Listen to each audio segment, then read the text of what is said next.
Welcome, Carolina Beach, to Season 1, Episode 1, the brand new HofferCast. Now, I'm doing this because writing the blogs just doesn't come so easy to me. It's difficult, painstaking, if you will. So I thought I'd try this version of me sitting down and just explaining to you what happened and how I see it.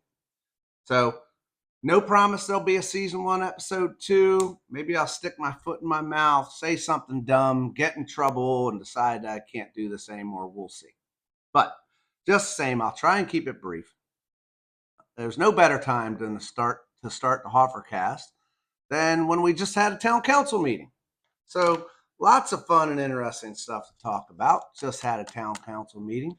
So here goes. Regular meeting, September 10th, 2024. By the way, I'm sitting here. I do have off camera producer. She's a nice lady. She has a cat on her lap. And my producer asked, "Why are you wearing tie-dye, Hoffer? It's not very professional." And I said, because I had a great day yesterday at Jerry Fest up in Wilmington. The vibes were out of this world, and I don't want to let it go just yet. So I'm wearing the tie-dye for another day. That's why. Anyhow, so let's go with the meeting. First thing we always do at the meetings is we have an events update. As you know, lots of stuff happens in Carolina Beach. Lots of stuff. The first was a presentation from Tyler Smith of the new restaurant Brunches. And they have an ambitious goal to do a paddle and party. So it's a stand-up paddleboard race in the basin. And when I say ambitious, I mean they're hoping to raise $100,000 for local charities and such. So God bless them. They're going to go for it. Then the Chamber of Commerce talked about their new Second Saturdays event sequence, or what have you, event series, if you will. So the very first Second Saturday, well, we already missed it. That was yesterday, and it probably got rained out. Never mind. Really updated you here. Let's move forward, though. September 21st, the Dragon Boat Regatta. Always fun. September 21st is also the Bring Your Own Pool to the Pool Party over at the Kindred Spirit. September 29th, that's a Sunday. That is the annual CB Police Department Bike Rodeo.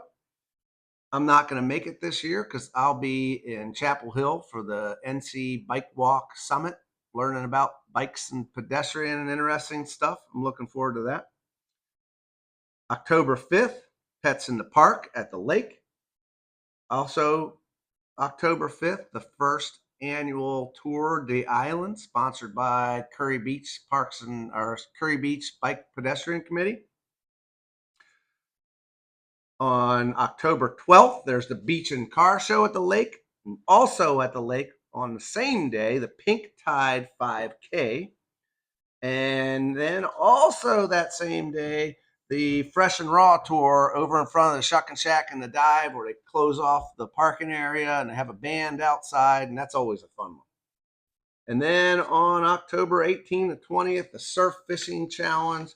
That's when those guys are out having a contest so you can catch the most fish right from the beach. And those guys, they get there on like Friday afternoon, and they don't take their bait out of the water till Sunday afternoon. I don't know how they do it. They don't sleep. Next, we move to the town manager update, which is always fun. That's when we get to hear about the update on local projects. The first one he talked about was 1810 Canal. That's a parking lot all the way up by the entrance to Freeman Park. We bought it about 9 months ago. And now we've got a CAMA grant to make accessible beach access from it. So by accessible, we mean accessible to handicapped folks. So that'll designate a couple spots and build a boardwalk access up and over the rocks to the beach. I'm not exactly sure about the details, but I do believe that, someone might not even necessarily want to go to the beach. They just might enjoy being up on the boardwalk where they can see a cool view. So um, Kama puts up 132 grand. We match them with 33, and we'll make our town just a little bit more inviting to folks with limited mobility. Marina Phase 3. That is basically, we're talking about the little park area in front of the marina. You know, the marina project is done now. By the way, we put money in this budget to pave that parking lot. And I wasn't so sure that was necessary to pave it, but I did not realize how dusty that area gets and how much trouble that is for the commercial and charter fishermen in there. All the dust and dirt blowing around. Anyway, the discussion there is around how we're going to dress up that little park area, and we're still sorting it out. Seems to me that park might end up being called Centennial Park, but nothing's official there. Then we talked about the boardwalk bathrooms. So the boardwalk bathrooms, if you've ever been in them, they're old, they're outdated, they're small, they're gross, all kinds of negative adjectives you can use. Well, they're disappearing, and we're rebuilding them. We've got the money, we've got the plan, we've got the approvals. By the end of this month, we send out for bid, and the goal is to start in January and get done for the season. But bear with us on this. This is a tricky project. You know, normally when you've got a construction project, you've got space around the building you're building to put your stuff down, to park your equipment, do all this. We don't have almost any of that. So it's going to be a tricky, to say the least, project to manage. And then another big one, the Ocean Boulevard sidewalk. It's happening. We've had a tough go of it through the years, getting this thing straightened out.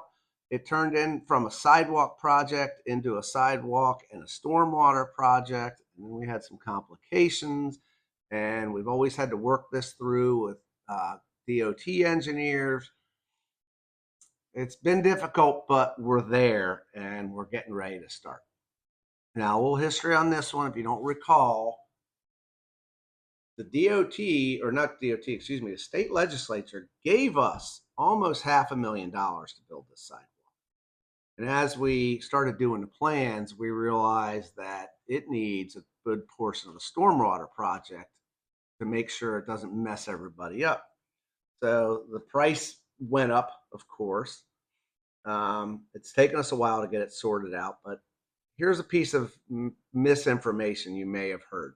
If anybody tells you that if we don't get this started by November 1st or December 1st or something like that, that we'll have to give the money back to the state, that's not correct.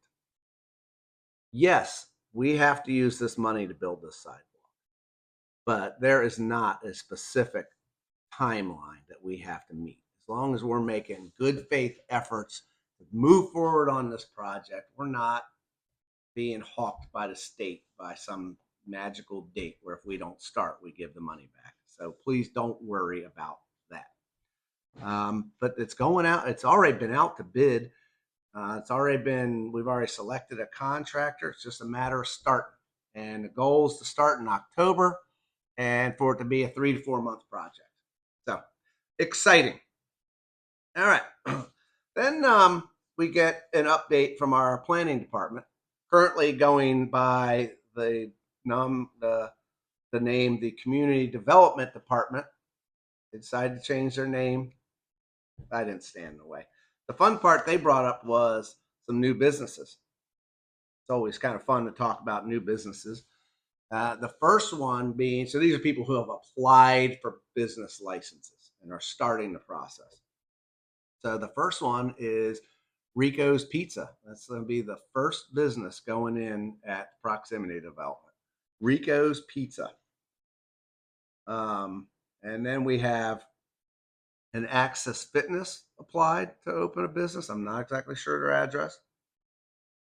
A new auto repair shop, which I think is much needed, in the old gas station right next to Puffy's Magic Dragon. So new auto repair.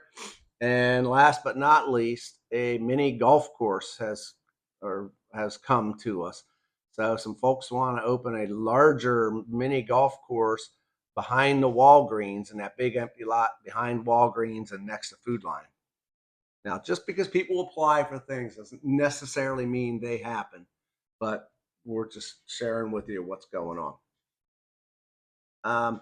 Then they updated us on the bike pedestrian master plan open house. So we have in this town a bicycle master plan that was completed in 2011.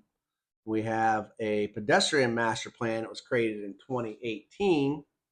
So now we're trying to combine the two and just make it a little more of an efficient document. So there are going to be two open houses, Thursday, September 26th, one from 12 to 2 and one from 5 to 7. So hopefully that accommodates anybody who wants to come in and give some input. Okay, moving along, the silver dollar has come to us and they are expanding. So they're expanding up. They're not changing their footprint. They're doing a rooftop bar. By the plans, it looked quite similar to the way the rooftop bar is laid out at the barbecue place, with like big garage doors. So it can be open, it can be closed. We all voted for it. It was a 4-0 vote. I can't see, even if I didn't like it, I couldn't say why I should have voted against it. They're staying within their footprint. They're not changing the size of their building. They're just going up. They're doing it. So God bless them. Who doesn't like a good deck? I don't know. Then we went on to a thing in Wilmington Beach. So this one, you probably aren't even aware of this, but there's a whole block of Wilmington Beach that has never been developed. So the lots are laid out, the road is laid out. It's just nothing ever happened. So there's no road, there's no utilities. And these folks came to us and said, we're ready. We would like to build the road, build the utilities, and sell our lots. And so the deal that we entered into with them is it costs about $1 million to do it. And the developer, or the owner of the lots, I should say, is going to pay 2/3 and we're going to pay 1/3. Now,